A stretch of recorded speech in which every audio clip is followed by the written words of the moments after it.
But to identify that gap in the market, which is now going to be almost 3.5 billion by 2027, the whole resort wear or luxury resort wear.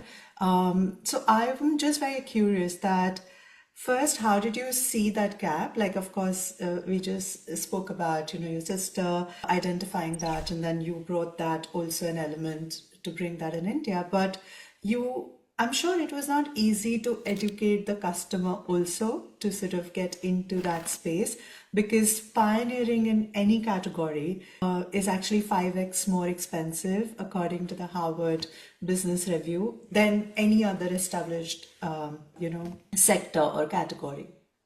So I think you're right about you're saying when it costs a lot more. But what I saw was an opportunity, and I wanted to interpret that idea, through an Indian lens. So, like using, of course, our embroideries and textiles, but silhouettes that felt more modern and effortless. And the thing is that I did feel like there was a gap in the market, what you call vacation dressing at that point.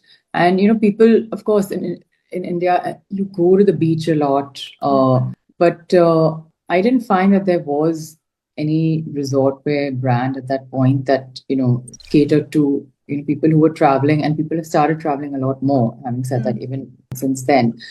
And so it was more about doing something new and doing something that I was really passionate about, which I still, like, till today, have people who call me and they tell me that they still wear my pieces that they bought when I first launched, and that feels really good. And I just feel really good that to know that my designs are still part of some women's wardrobes when they go on holiday.